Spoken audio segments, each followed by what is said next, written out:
الحمد للہ رب العالمین والصلاة والسلام علی اشرف الانبیاء والمرسلین اما بعد فاعوذ باللہ من الشیطان الرجیم بسم اللہ الرحمن الرحیم اليوم اکملت لکم دینکم واتممت علیکم نعمتی ورضیت لکم الاسلام دینا صدق اللہ العظیم۔ قال اللہ تبارک و تعالی فی الکلام المجید فی شان حبیبہ ان اللہ و ملائکتہ یصلون علی النبی یا ایہا الذین آمنوا صلوا علیہ وسلموا تسلیما اللہم صلی علی سیدنا و مولانا محمد معدن الجود والکرم وآلہ واصحابہ وبارک وسلم۔ الصلاة والسلام علینا یا سیدی یا رسول اللہ، الصلاة والسلام علینا یا سیدی یا حبیب اللہ وعلی آلک و اصحابک یا سیدی یا نبی اللہ۔ اللہ رب العزت کی توفیق اور اس کی عنایت سے جمعۃ المبارک کے اس بابرکت دن ہم اپنے خالق و مالک کی بارگاہ میں حاضر ہیں۔ دعا کیجیے اللہ رب العزت اپنے فضل و کرم سے اس حاضری کو قبول فرمائے اور زندگی کے آخری سانس تک وہ اپنی چوکھٹ پر سر جھکانے کی توفیق عطا فرمائے۔ حضرات، ہم ذکر کر رہے ہیں امام الانبیاء جناب احمد مجتبی محمد مصطفیٰ صلی اللہ علیہ وسلم کے سفر حج کا، اور گزشتہ جمعۃ المبارک میں ہم نے نبی رحمت صلی اللہ علیہ وسلم کی مکہ مکرمہ میں تشریف آوری اور عمرہ کی ادائیگی کے حوالے سے گفتگو کی تھی، اور پھر وہاں سے حج کے لیے جو سرور عالم صلی اللہ علیہ وسلم کی روانگی تھی، ہماری گفتگو وہاں تک پہنچی، اور انشاءاللہ اللہ رب العزت کی توفیق سے آج اسی گفتگو کو ہم آگے بڑھائیں گے۔ نبی کریم صلی اللہ علیہ وسلم اتوار کے دن آپ نے عمرہ ادا کیا تھا، اور پھر باقی ایام جو تھے وہ سرور عالم صلی اللہ علیہ وسلم نے مکہ کے اندر وادی بطحا میں گزارے، اور 8 ذو الحجہ کو جمعرات کے دن امام الانبیاء علیہ السلام اپنے غلاموں کے ساتھ مینا کی جانب تشریف لے گئے۔ جمعرات کا دن تھا، اور نبی کریم صلی اللہ علیہ وسلم چونکہ حالت احرام میں تھے، اور جن لوگوں نے عمرہ ادا کر کے جن کے ساتھ قربانی کے جانور نہیں تھے اور وہ عمرہ مکمل کر کے اپنے احرام اتار چکے تھے، انہوں نے یہیں سے دوبارہ حج کا احرام باندھا وادی بطحا سے، اور حج کا احرام باندھ کر نبی کریم صلی اللہ علیہ وسلم کی قیادت اور امامت میں یہ قافلہ جو تھا یہ مینا کی جانب روانہ ہوا۔ یہ جمعرات کا دن تھا۔ فجر کی نماز امام الانبیاء علیہ السلام نے وادی بطحا میں ادا فرمائی۔ فجر کی نماز وادی بطحا کے اندر میرے آقا کریم صلی اللہ علیہ وسلم نے وہیں پر ادا فرمائی، اور پھر حضرت عبداللہ ابن عمر رضی اللہ تعالیٰ عنہ آپ فرماتے ہیں کہ حضور کریم صلی اللہ علیہ وسلم کی سواری، آپ کی اونٹنی جب سرکار کو لے کر اٹھی تو آپ بلند آواز سے تلبیہ پڑھ رہے، سواری لے کر جب سرکار کو اٹھی تو اللہ اکبر بلند آواز سے تلبیہ پڑھ رہے تھے، اور چاشت کا وقت تھا جب سرکار نے مینا کی جانب سفر شروع فرمایا مکہ معظمہ سے۔ چاشت کے وقت جمعرات کے دن 8 ذو الحجہ کو امام الانبیاء علیہ السلام اپنے غلاموں کے ساتھ مینا کی جانب روانہ ہوئے تو سواری پر بلند آواز سے تلبیہ حضور بھی پڑھ رہے تھے، اور ساتھ آپ کے اصحاب اور غلام بھی پڑھ رہے تھے۔ حضرت عبداللہ ابن عمر رضی اللہ تعالیٰ عنہ فرماتے ہیں، البدایہ والنہایہ میں حافظ ابن کثیر نے اس روایت کو نقل کیا کہ سیدنا بلال نے ایک چھڑی لے کر اس پر کپڑا ڈال کر چھتری بنائی ہوئی تھی، نبی کریم صلی اللہ علیہ وسلم کے ساتھ ساتھ چل رہے تھے تاکہ سرکار کو دھوپ نہ لگے۔ اللہ سیدنا بلال نے اپنی چادر ایک لکڑی کے اوپر ڈال کر چھتری کی طرح بنایا ہوا تھا اور وہ سرکار کے ساتھ ساتھ چل رہے تھے تاکہ حضور کے اوپر دھوپ نہ آئے. اور وہ اس پورے، چونکہ دن کا وقت تھا، گرمی سخت تھی اور چاشت کا وقت تھا جب سرکار تشریف لے جا رہے تھے، تو وہ امبریلا کے طور پر خادم ساتھ امبریلا لے کر ساتھ مدینے والے آقا کے چل رہا. اور یہ سعادت اس دن نصیب ہوئی امام الانبیاء علیہ السلام کی خدمت کی حضرت سیدنا بلال رضی اللہ تعالیٰ عنہ کو. اللہ اکبر. حضرت عبداللہ ابن عباس رضی اللہ تعالیٰ عنہ ارشاد فرماتے ہیں کہ نبی پاک صلی اللہ علیہ وسلم مینا میں پہنچے اور مینا میں آ کر آپ نے نماز ظہر، نماز عصر، نماز مغرب، نماز عشاء اور نماز فجر ادا فرمائی. 5 نمازیں حضور کریم علیہ السلام نے اس مینا کے میدان کے اندر آ کر ادا فرمائی. انتہائی بابرکت جگہ ہے یہ، اور دنیا بھر کے مسلمان اس مقام پر جمع ہوتے ہیں. یہ مکہ معظمہ سے 7 کلومیٹر کا فاصلہ ہے مینا کا میدان، اور اگر سرنگ کے راستے سے جائے بندہ پیدل تو پھر یہ 4 کلومیٹر رہ جاتا ہے. اکثر حجاج کرام جنہیں یہ سعادت نصیب ہوئی وہ پیدل بھی تشریف لے جاتے ہیں، تقریباً 45 منٹس یا 50 منٹس آسانی کے ساتھ لگ جاتے ہیں اگر بندہ پیدل جانا چاہے تو اس سے زیادہ لمبا سفر نہیں. تو حضور کریم صلی اللہ علیہ وسلم مسجد خیف کے پاس آپ کا خیمہ تھا، قیام گاہ تھی. مینا میں وہ مسجد آج بھی موجود ہے، وہاں میرے آقا کریم صلی اللہ علیہ وسلم تشریف. مینا کا معنی ہے بہنا. مینا کو مینا اس لیے کہتے ہیں کہ یہاں حج کے دنوں میں اور خصوصاً یوم نحر کے دن ایک بڑی تعداد میں جانوروں کا خون بہتا ہے، اس لیے اسے مینا کہتے ہیں. عربی زبان میں اس کا معنی ہے بہنا. تو چونکہ خون قربانیوں کا بہتا ہے اس دن، اس مناسبت سے اس جگہ کو مینا کہا جاتا ہے. چونکہ سیدنا ابراہیم علیہ السلام کی زمانے سے اور پھر سیدنا آدم کے زمانے سے اس پاک گھر کا حج ہر دور میں ہوتا رہا. اگرچہ ہر دور کے اندر لوگوں نے اس میں رد و بدل کیا اور مشرکین مکہ نے بھی اس میں بہت سی تبدیلیاں کی ہوئی، لیکن ہر دور کے اندر یہ جگہ معروف تھی، مشہور تھی. اور ہر دور کے اندر تاریخ اور ہسٹری میں لوگ اس گھر کے حج کے لیے جب بھی آتے تو وہ مینا، عرفات اور مزدلفہ کی انہی وادیوں کے اندر، انہی میدانوں کے آ کر اپنے مناسک حج کو ادا کیا کرتے. اہل عرب اس جگہ کو بھی مینا کہتے تھے جہاں لوگ جمع ہوں، یعنی جہاں لوگوں کا اجتماع ہو. عرب اس کو بھی اپنی زبان کے اندر مینا بولتے تھے. تو چونکہ دنیا بھر سے لوگ اس مقام پہ جمع ہوتے ہیں اس لیے اسے مینا بھی کہا جاتا ہے. ایک یہ بھی وجہ تسمیہ اس کی بیان کی اہل علم نے. بعض حجاج 8 کی رات بھی یہاں بسر کرتے ہیں. بعض جس طرح آج کل بعض دفعہ قافلے اور گروپس جو لے جانے والے ہیں وہ 8 کی رات کو وہاں پہنچا دیتے ہیں، اور بعض لوگ اکثریت جو ہے وہ 8 کو دن میں یہاں سے روانہ ہوتی ہے، جو پچھلی رات ہوتی ہے 7 کا دن گزار کے اگلی رات. بعض لوگ وہ بھی رات یہاں بسر کرتے ہیں. تو 11، 12 اور 13 یہ جو ایام ہیں اور یہ راتیں جو ہیں وہ یہاں بسر ہوتی ہیں. ایک رات جو ہے وہ آپ کی مزدلفہ میں بسر ہوتی ہے. تو یہ انتہائی بابرکت مقام ہے. حضور کریم صلی اللہ علیہ وسلم نے اس مینا کے میدان میں 5 نمازیں ادا فرمائیں. اللہ اکبر. اور پھر حضرات محترم، یہ جو مسجد خیف ہے مینا کے اندر، بڑی مشہور مسجد ہے، بابرکت مسجد ہے. امام الانبیاء علیہ السلام نے فرمایا مجھ سے پہلے اللہ کے بہت سے نبیوں نے اس مقام پر نماز پڑھی ہے.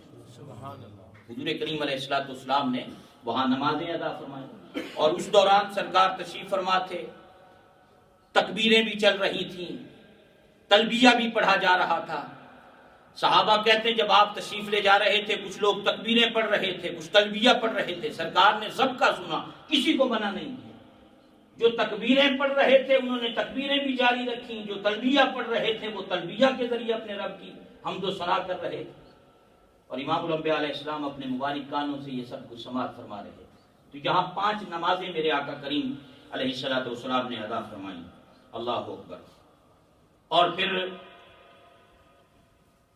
اسی مینا کے میدان کے اندر جہاں آج کل یہ جمرات کے پل بنے ہیں، شیطان کو جہاں کنکریاں ماری جاتی ہیں، جہاں سے یہ پل سٹارٹ ہوتا ہے، جب آپ مکہ معظمہ سے جائیں پیدل جاتے ہیں تو آپ بالکل جہاں سے وہ جمرات کی پل شروع ہوتے ہیں تو آپ وہاں سے قریب دیکھیں گے تو آج ایک بہت پرانی تاریخی ایک چھوٹی سی مسجد آپ کو نظر آئے گی، اس کے آثار اور کھنڈرات آج بھی باقی ہیں۔ وہ مسجد آج محفوظ ہے، اس کے چاروں طرف جالی لگا کر اور جنگلہ لگا کر اسے محفوظ کر دیا۔ بالکل جمرات کا یہ پل شروع ہو رہا ہے اور یہ اس کے ساتھ ہی رائٹ سائڈ پر، اور ہلکا پنک کلر اس کے اوپر آپ کو نظر آئے گا۔ اس کی چھت نہیں ہے، کچی دیواریں ہیں، اسے محفوظ کر دیا۔ یہ وہ جگہ ہے جہاں اسی مینا کے میدان میں سب سے پہلے انصار مدینہ نے آ کر مدینے والے آقا کے ہاتھ پر قبول اسلام کیا، سب سے پہلی بیعت، اور پھر دوسری بیعت اہل مدینہ کی جو انصار نے آ کر حضور کریم علیہ السلام کے ہاتھ پر کی، وہ اس مقام پر تھی۔ آج وہاں وہ مسجد، وہ جب یہ اب جمرات کے برج بنے ہیں اور یہ پل نئے بنے ہیں، اس کی تعمیر میں وہ مسجد آج دریافت ہوئی ہے، نیچے سے نکلی ہے۔ وہ بالکل مٹی کے اندر وہ بالکل بند ہو چکی تھی۔ جہاں لوکل کمپنی کی جو حضرات تھے انہوں نے ہمیں بتایا کہ یہ مسجد ابھی چند سال پہلے نکلی ہے، جب جمرات کی یہ پل بنانے کے لیے جگہ کھودی گئی تو یہ کھنڈرات اور آثار اس مسجد کے اب ظاہر ہوئے۔ یہ وہ مسجد جہاں اہل مدینہ نے اس میدان میں آ کر مدینے والا آقا کے ہاتھ پر اسلام کو قبول کیا ہے، یہاں قبول اسلام کیا، اور پھر وہی سبب بنا فروغ اسلام کا، اور مدینہ المنورہ جو ہے وہ اسلام کا ہیڈ کوارٹر اور سینٹرل پوائنٹ بنا کہ ان لوگوں نے جا کر وہاں محنت کی، دعوت دی لوگوں کو، اور لوگوں کی ایک بڑی تعداد نے قبول اسلام کیا۔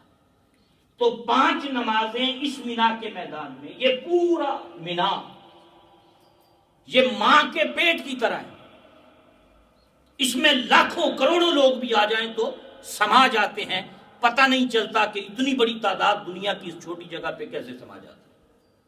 آپ ہر سال دیکھیں کئی ملین لوگ بھی آتے ہیں، تو نبی پاک علیہ السلام نے فرمایا کہ یہ ماں کے بطن کی طرح ہے کہ یہاں دنیا آتی ہے سما جاتی ہے۔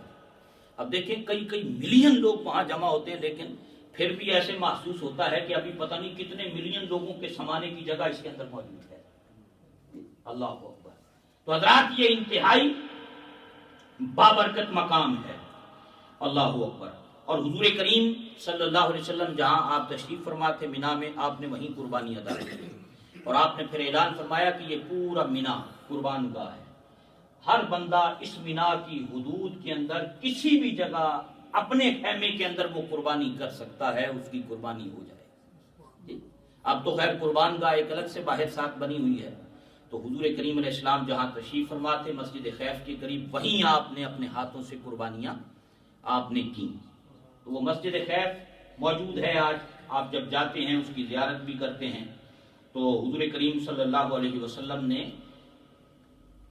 جمعرات کو تشریف آوری ہوئی، 5 نمازیں ادا فرمائیں۔ اگلا دن جب 9 کا تھا تو میرے آقا کریم صلی اللہ علیہ وسلم فجر کی نماز پڑھ کر آپ تشریف فرما رہے، اور آپ نے بلند آواز سے تکبیریں پڑھی۔ یہ جو تکبیریں ایام تشریق میں عام پڑھتے ہیں آج، اللہ اکبر اللہ اکبر، لا الہ الا اللہ واللہ اکبر اللہ اکبر وللہ الحمد، یہ 9 کی فجر سے شروع ہوئی۔ حضور کریم علیہ السلام نے جب 9 کی فجر ادا کی تو اپنے غلاموں کو بیٹھنے کا حکم دیا، بیٹھے رہو، اور یہ بلند آواز سے تکبیریں پڑھی، اور پھر یہ ایام تشریق تک جاری رہی، 13 تاریخ کی نماز عصر تک جاری رہی۔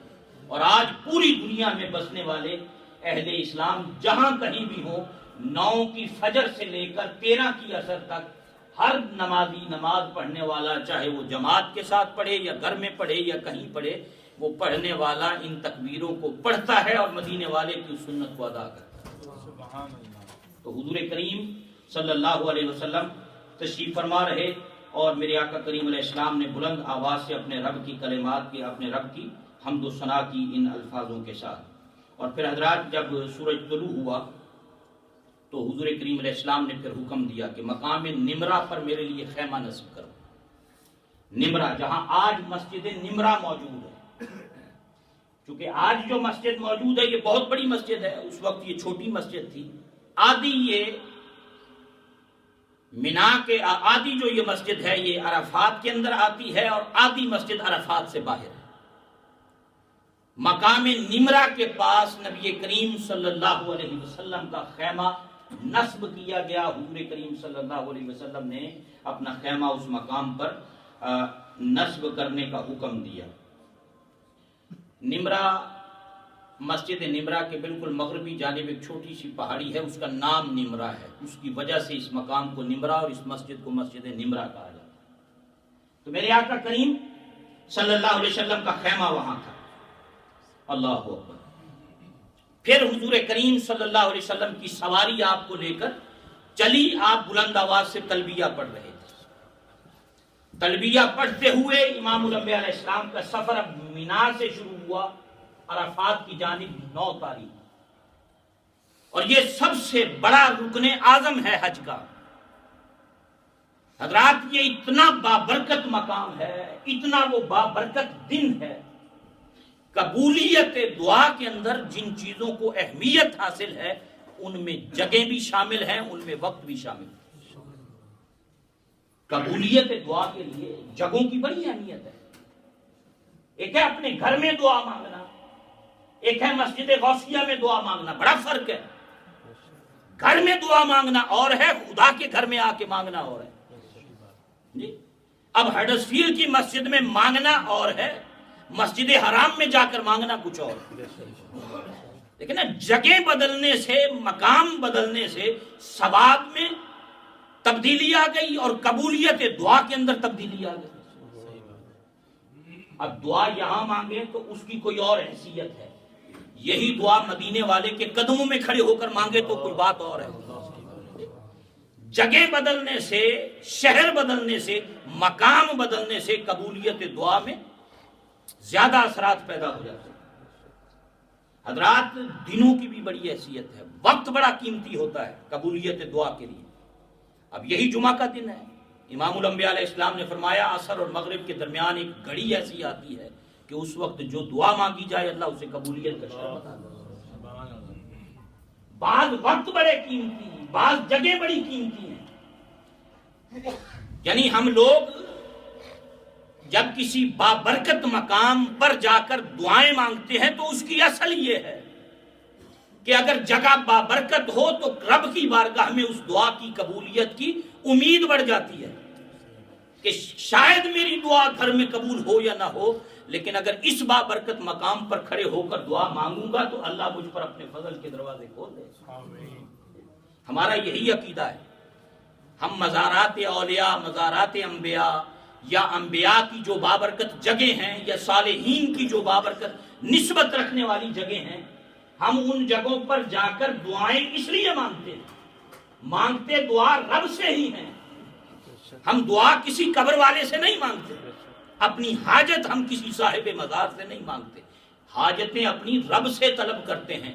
صرف جگہیں بابرکت تلاش کرتے ہیں کہ جب ان جگہوں پہ بندہ کھڑے ہو کر دعا مانگے تو اللہ اپنی رحمت کا دروازہ ان کے وسیلے سے کشادہ کرے۔ یہ عقیدہ اہل اسلام کا ہے، یہ عقیدہ اہل اسلام کا ہے، یہ عقیدہ اہل سنت کا ہے، یہ عقیدہ صوفیاء کے ماننے والوں کا ہے۔ حضرات یہ 9 ذوالحجہ عرفات کا دن، یہ وقت اور یہ جگہ بڑی قیمتی ہے۔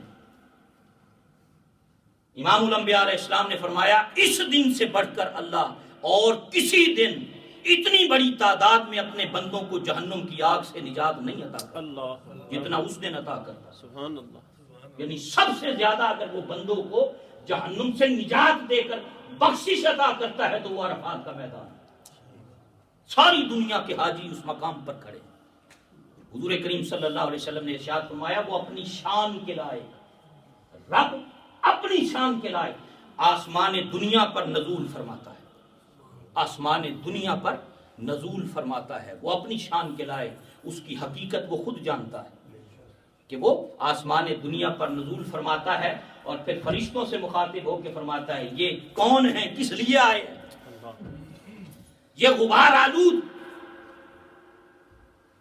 یہ جو آج میری رضا کے حصول کے لیے اس میدان میں جمع ہے، اے ملائکہ گواہ ہو جاؤ میں نے ان سب کو بخشش عطا کر دی۔ اللہ سب سے اہم ترین دن یہ وقوف عرفہ، حج کا رکن اعظم۔ حضور کریم علیہ السلام نے فرمایا یہ وقوف عرفات کا نام حج ہے، کہ جو شخص حالت احرام میں حج کی نیت سے 9 تاریخ کو یہاں آ گیا اور آ کر رب کی بارگاہ میں کھڑا ہو گیا، اس کا حج ہو گیا، سبحان اللہ، اس کا حج ہو گیا۔ حضور کریم صلی اللہ علیہ وسلم اس مقام پر آپ تشریف لے کر گئے اور مسجد نمرہ کے قریب میرے آقا کریم صلی اللہ علیہ وسلم کے لیے جو تھا وہ خیمہ آپ کا وہ لگایا گیا، اور حضرت عبداللہ ابن عمر رضی اللہ تعالیٰ عنہ فرماتے ہیں اسی مقام پر میرے آقا کریم علیہ السلام نے پھر خطبہ ارشاد فرمایا۔ جب سورج ڈھلا سواری منگوائی آپ نے، اس پر سوار ہوئے اور خطبہ دیا، تاریخی خطبہ۔ اس خطبے پر انشاءاللہ پھر کسی موقع پر تفصیل سے صرف اس خطبے پر گفتگو کریں گے، اور وہیں پھر آپ نے نماز ظہر اور پھر نماز عصر آپ نے وہیں پر ادا فرمائی۔ یہ دونوں نمازیں اکٹھی اس مسجد اور اس مقام کے ساتھ خاص ہیں۔ اگر کوئی بندہ حج پر گیا ہو تو اس مقام پر اسی امام حج کے پیچھے اگر وہ پڑھ رہا ہے نماز تو یہیں وہ 2 نمازیں اکٹھی کرتا ہے، اور اگر وہاں نہیں ہے اپنے اپنے کیمپوں کے اندر ہے تو پھر وہاں نمازیں اکٹھی نہیں ہوتی، بلکہ وہاں ظہر کے وقت میں ظہر ادا کی جاتی ہے، عصر کے وقت میں عصر ادا کی جاتی ہے۔ یہ نمازوں کا جمع کرنا مخصوص ہے مسجد نمرہ کے ساتھ۔ جس مقام پر حضور کریم علیہ السلام نے خطبہ دیا تھا، نمازیں پڑھائی تھیں، یہ 2 صدی ہجری میں اس مقام پر یہ مسجد بعد میں بنی ہے۔ یہ 2 صدی ہجری میں پھر مسلمان خلفاء نے اس مقام پر اس مسجد کو تعمیر کیا، مسجد نمرہ کو، اور پھر آہستہ آہستہ اس کے اندر توسیع ہوتی گئی۔ جی اب یہ جب چونکہ بہت وسیع ہوئی، جیسا میں نے پہلے بتایا کہ آدھا حصہ عرفات میں ہے اس مسجد کا، آدھا عرفات سے باہر ہے، تو جو بندہ اس میں موجود ہوتا ہے اس میں بورڈ لگے ہوئے ہیں کہ یہ حصہ عرفات کا ہے، یہ عرفات کا نہیں ہے۔ تو جس نے وہاں نماز پڑھ لی اسے چاہیے کہ نماز پڑھنے کے بعد اس مسجد کے اس حصے میں لوٹ آئے جس میں جو عرفات کا پارٹ ہے، جو عرفات کا حصہ ہے، اور اگر وہ دوسرے حصے میں بیٹھا رہا تو اس کا حج نہیں ہوگا۔ کیوں؟ وقوف عرفات حج کا سب سے اہم ترین رکن ہے، اگر وہ رہ گیا تو پھر حج نہیں ہوگا۔ جی حضور کریم علیہ السلام نے یہاں خطبہ ارشاد فرمایا تھا، میرے آقا کریم صلی اللہ علیہ وسلم، اللہ اکبر۔ اور حضرات محترم یہیں یہ جو مسجد خیف جس کا میں نے پہلے ذکر کیا مینا میں، اس کے ساتھ یہ ایک پہاڑی ہے، اس پہاڑ پہ ایک غار ہے بڑی مشہور، غار مرسلات، اس غار کا نام غار مرسلات ہے، یہ قریبی غار ہے۔ بخاری شریف کی ایک روایت ہے، یہاں حضرت عبداللہ رضی اللہ تعالیٰ عنہ فرماتے ہیں ہم مینا میں اس غار میں بھی ہم نے کچھ وقت سرکار کے ساتھ گزارا اور یہیں سورہ مرسلات نازل ہوئی، اس لیے اس کا نام سورہ غار مرسلات، والمرسلات والی جو سورت ہے یہ اس غار میں نازل ہوئی تھی امام الانبیاء علیہ السلام۔ تو یہ بڑی مشہور و معروف غار ہے، قریبی وہ پہاڑی ہے، اس کے اوپر وہ غار موجود ہے۔ بہرحال کبھی موقع ملے تو ضرور اس کی آپ کو زیارت جو ہے وہ آپ کر سکتے ہیں اس مقام پر۔ عرفہ کا میدان، حضور کریم علیہ السلام یہاں تشریف فرماتے ہیں۔ عرفہ پہچاننے کو کہتے ہیں۔ جب حضرت آدم اور حضرت حوا کو زمین پہ اتارا گیا تو دونوں نے اس مقام پر ایک دوسرے کو پہچانا تھا، ڈیفرنٹ پلیس پہ اللہ نے اتارا، اور جب ملاقات ہوئی تو یہ عرفہ والے دن عرفات کے میدان میں ملاقات ہوئی۔ عرفہ کا معنی ہے پہچاننا، تو ایک تو یہ مناسبت ہے کہ اس وجہ سے عرفات کو عرفات کہا جاتا ہے کہ یہ وہ مقام ہے جہاں حضرت آدم اور حضرت حوا نے ایک دوسرے کو پہچانا تھا، اور ان کی ملاقات جنت سے آنے کے بعد اس مقام پر۔ اللہ حضرات یہ سب سے انتہائی اہم ترین یہ مقام ہے، اور یہ مسجد حرام سے تقریباً 22 کلومیٹر دور بنتی ہے، یہ جگہ 22 کلومیٹر دور ہے۔ اللہ اکبر۔ سیدنا بلال رضی اللہ تعالیٰ عنہ فرماتے ہیں جب حاجی اس مقام پہ آتے ہیں اللہ فرشتوں کے سامنے فخر کرتا ہے، اللہ وہ فرشتوں کے سامنے فخر کرتا ہے کہ دیکھو میرے بندے کس طرح آج میرے دربار کے اندر آئے، ملائکہ کے سامنے فخر فرماتا ہے۔ حضرت طلحہ بن عبداللہ کہتے ہیں کہ نبی پاک علیہ السلام نے فرمایا یوم بدر کے بعد عرفہ کے دن جتنا شیطان رویا ذلیل و رسوا ہوا اتنا کسی اور دن نہیں رویا، اتنا کسی اور دن شیطان نہیں رویا۔ یا وہ سب سے زیادہ رویا تھا بدر کے میدان میں، اور یا پھر وہ رویا عرفہ کے میدان میں، میدان عرفات کے اندر یوم عرفہ کے دن۔ اللہ اکبر۔ حضور کریم علیہ السلام سے پوچھا کہ یا رسول اللہ اس کا سبب کیا ہے، تو میرے آقا کریم علیہ السلام نے ارشاد فرمایا اس دن وہ بڑے بڑے گناہوں پر معافی مانگتے ہوئے جب دیکھتا ہے نا کہ آج وہ اپنے بندوں کو بڑے بڑے گناہوں پر بھی معافیاں عطا کر، اللہ کو اس کی رحمت اس قدر برستی ہے اللہ اکبر. جب وہ رحمتوں کا نزول دیکھتا ہے اور رب اپنے بندوں کو جس طرح بخششیں بڑے بڑے گناہوں پہ عطا کرتا ہے وہ دیکھتا ہے تو وہ اس قدر ذلیل اور رسوا ہوتا ہے اور اس قدر چیختا چلاتا اور روتا ہے کہ اور کسی دن وہ اتنا اس قدر نہیں روتا. میدان بدر میں اس لیے رویا تھا کہ اس نے جبریل امین اور فرشتوں کو سیدنا جبریل کو دیکھا تھا کہ وہ فرشتوں کی صفیں درست کروا رہے ہیں. اللہ اکبر. تو حضور کریم صلی اللہ علیہ وسلم سے ایک روایت حضرت جابر رضی اللہ تعالیٰ عنہ فرماتے ہیں کہ اس دن اللہ رب العزت اپنے بندوں کے گناہوں کو معاف فرماتا ہے. حضرات نبی پاک صلی اللہ علیہ وسلم نے خطبہ دیا. خطبہ دے کر پھر میرے آقا کریم صلی اللہ علیہ وسلم وقوف کے لیے اونٹنی پہ سوار ہوئے اور جبل رحمت پہ تشریف لے گئے جو میدان عرفات میں ایک مقام ہے جس پر آج ایک ستون پلر بنا ہوا ہے. اس کے قریب ایک مسجد بھی ہوتی تھی چھوٹی سی, اب شاید اس کے آثار نہیں ہیں. تو اس مقام پر نبی پاک علیہ السلام نے وقوف فرمایا. اس کی حکمت محدثین کہتے ہیں کہ ہو سکتا ہے یہ انبیاء کی جائے وقوف ہو, کہ اسی مقام پر اللہ کے دیگر نبیوں نے بھی وقوف کیا ہو اور سرور عالم صلی اللہ علیہ وسلم نے اسی مقام کو آپ نے پسند کیا اور سواری پر وقوف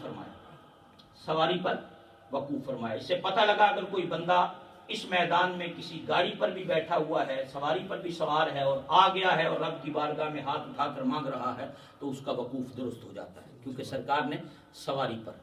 چونکہ زوال کے بعد جب سورج ڈھلا آپ نے خطبہ دیا, پھر نماز پڑھی, نماز کے بعد آپ ادھر تشریف لائے. آپ اندازہ فرمائیں کہ کم از کم صحابہ کہتے ہیں کہ سواری کا رخ کعبے کی طرف تھا, حضور کا چہرہ ادھر تھا, اونٹ کی نکیل آپ کے ہاتھ میں تھی اور دونوں ہاتھ ایک میں نکیل پکڑی ہوئی تھی اور اس طرح دعا کے لیے ہاتھ اٹھائے ہوئے تھے.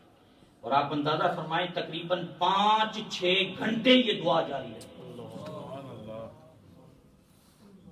نماز ظہر سے لے کر سورج غروب ہونے تک. کہا اس 5-6 گھنٹے کی طویل ترین دعا امام الانبیاء علیہ السلام نے اس دن فرمائی. طویل ترین دعا تھی میرے آقا کریم علیہ السلام کی, جو سرور عالم صلی اللہ علیہ وسلم نے اس مقام پر حضور کریم علیہ السلام نے فرمائی ہے. اللہ اکبر. حضرات یہ جو ہم دعا مانگتے ہیں نا, یہ دعا یہ عبادت ہے. یہ ہاتھ اٹھا کر اپنے رب سے سوال کرنا یہ عبادت ہے. اس نے حکم دیا اپنے بندوں کو کہ مجھ سے مانگو, مجھ سے سوال کرو. وَإِذَا سَأَلَكَ عِبَادِي أَنِّي فَإِنِّي قَرِيبٌ أُجِيبُ دَعْوَةَ الدَّاعِ إِذَا دَعَانِ.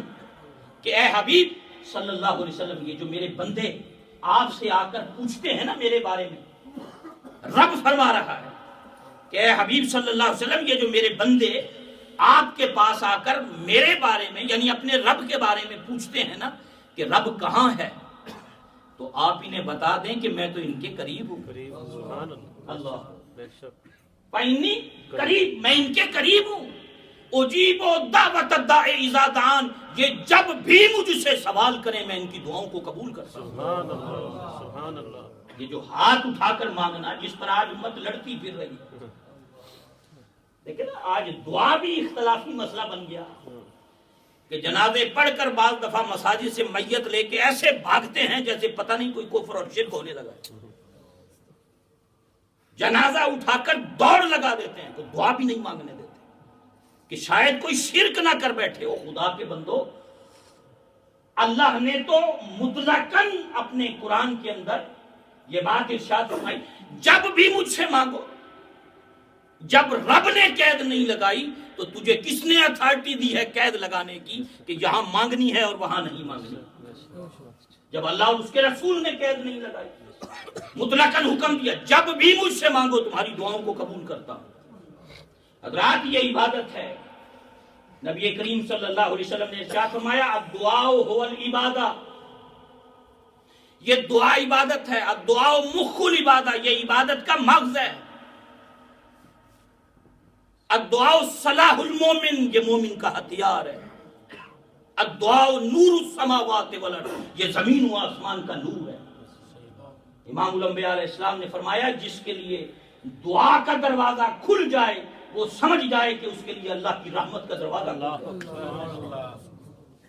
حضرات آج تو 10-15-20 منٹ کی دعا ہو جائے ہم تھک جاتے ہیں، طبیعت بے چین ہو جاتی ہے. اور کبھی کبھی ہم 27ویں رات کو تھوڑی آدھے گھنٹے کی دعا ہو جائے تو کئی حضرات مجھے کہتے ہیں کہ بڑی لمبی دعا تھی، کیونکہ دل نہیں چاہتا، ہماری طبیعتیں مائل نہیں ہے نا. حضور کریم علیہ السلام نے ارشاد فرمایا ایک حدیث پاک میں، فرمایا جنت کو اللہ نے ایسی چیزوں سے ڈھانپا ہے جس کے لیے انسان کی طبیعت نہیں چاہتی، اور جہنم کو ایسی چیزوں سے ڈھانپا گیا ہے جس کے لیے طبیعت چاہتی ہے، جس کے لیے انسان کی جی چاہتا ہے وہ کام کرنے کے لیے. دعا عبادت. آپ اندازہ فرمائیں کہ امام الانبیاء علیہ السلام نے 5-6 گھنٹے اس دن ہاتھ اٹھا کر اس طرح، صحابہ کہتے ہیں اس طرح ہاتھ اٹھے ہوئے تھے سرکار.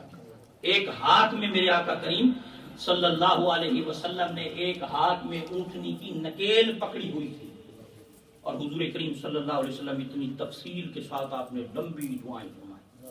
اور حضرات وہ ساری دعائیں امت کے لیے تھی. اللہ وہ دعائیں امت کے لیے تھی. اللہ میری امت کو بخش دے. جس محبوب نے 5-6 گھنٹے دعا کی ہمارے لیے، آج ہم اس نبی کی تعلیمات پہ عمل کرتے ہوئے 10 منٹ بھی اپنے خدا سے مانگنے کو تیار نہیں. ہم رات کی تنہائی میں مصلی بچھا کر کبھی رب سے مانگنے کے لیے ہمارے پاس آج ٹائم نہیں. حضرات ہمیں عادت بنانی چاہیے. میں بڑے کئی مرتبہ یہ بات اس حوالے سے عرض کرتا ہوں کہ ہم دوڑتے ہیں اور طرف، فلانے نو لبو، کوئی دم کرن والا، کوئی تعویذ دین والا، کوئی جادو کرن والا، ٹونے کرن والا، اس کے پاس چلو. یہ ٹی ویوں پہ بیٹھے ہوئے ہیں، ٹیلی فون کال کرو. بے بندگان خدا وہ اپنے رب کی چوکھٹ پہ سر کیوں نہیں جھکاتے؟ کوئی مشکل ہے، پریشانی ہے، کوئی غم ہے، تکلیف ہے، بھئی علاج بھی کرو اور پھر رات مصلی پہ بیٹھ کے آنسو بھی بہاؤ اور اسے کہو میں تیرے محبوب کی سنت کو ادا کرتے ہوئے علاج بھی کر رہا ہوں، اب تو مہربانی فرما اپنی رحمت کا دروازہ بھی میرے لیے کھول دے. اللہ رب العزت کی ذات سے مانگنے کا جو حضرات ہمیں سلیقہ اور طریقہ امام الانبیاء علیہ السلام نے بتایا. آپ کی دعائیں پڑھ کے دیکھیں، صحابہ کہتے ہیں کئی مرتبہ اس طرح آپ کے ہاتھ اٹھتے کہ یہ بغلوں کی سفیدی نظر آ رہی ہے. جس طرح مسکین مانگتا ہے نا کسی سے کوئی شے، سرکار اس طرح ہاتھوں کو اٹھا کر اپنے رب سے سوال کیا کرتے تھے. امت کو تعلیم دی امام الانبیاء علیہ السلام ہے نا.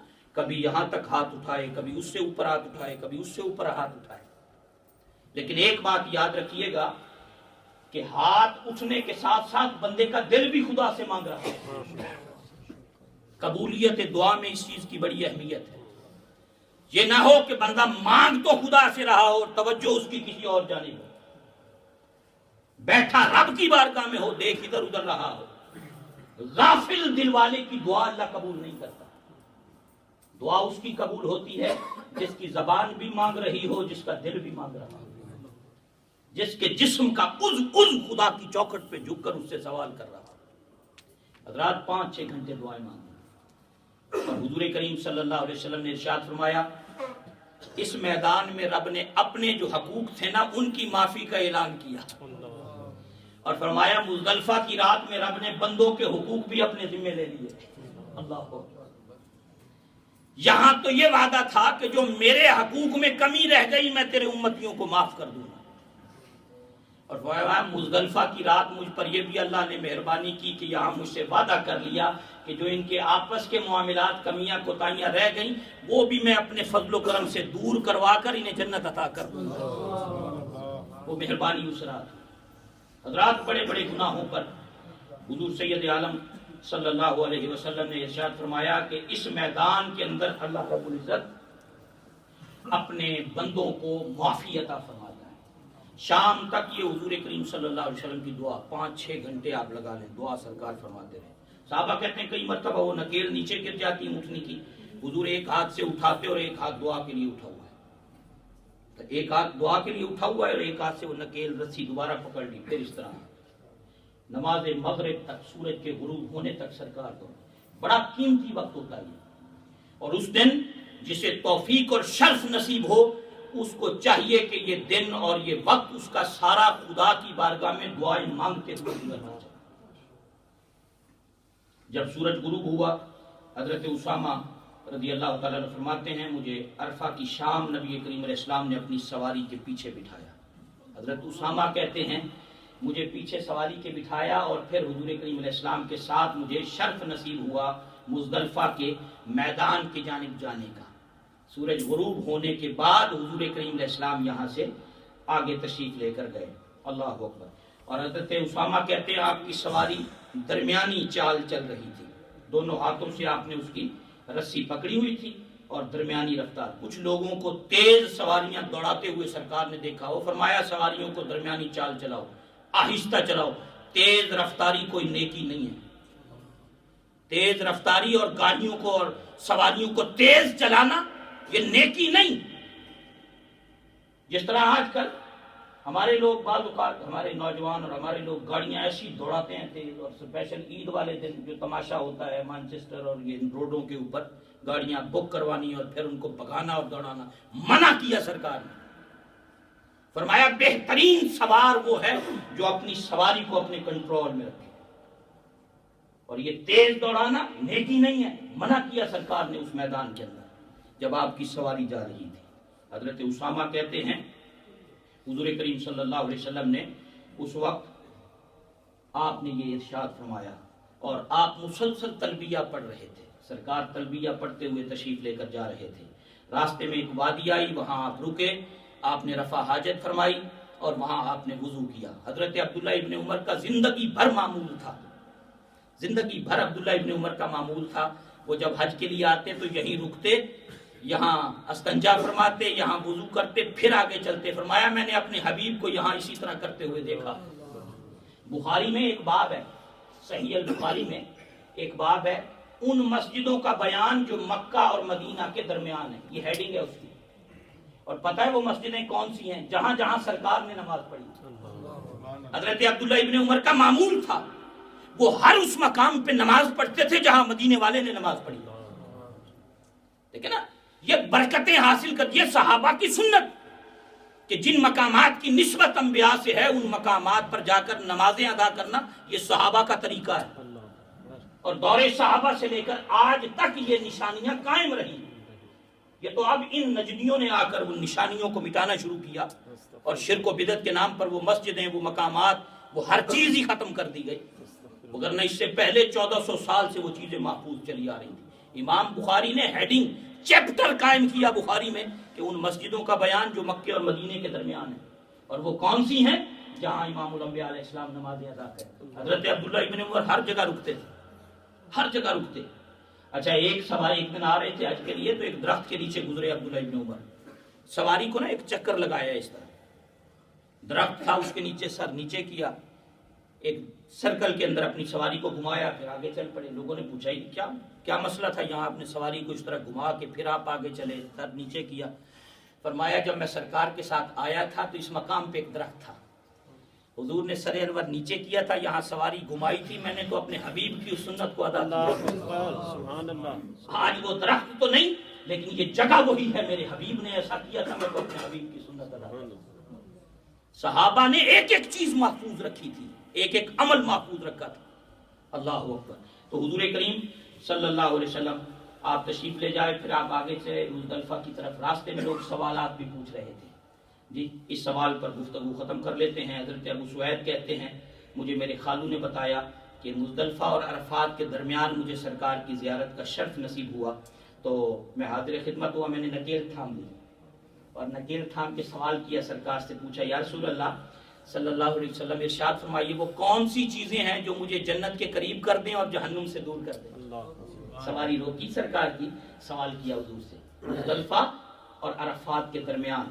اللہ اکبر. تو آپ نے ارشاد فرمایا فرض نماز ادا کرو, فرض نماز ادا کرو, زکوٰۃ ادا کرو, بیت اللہ کا حج کرو, اور جو سلوک تم چاہتے ہو کہ لوگ تمہارے ساتھ کریں وہی سلوک تم دوسروں کے ساتھ کرو.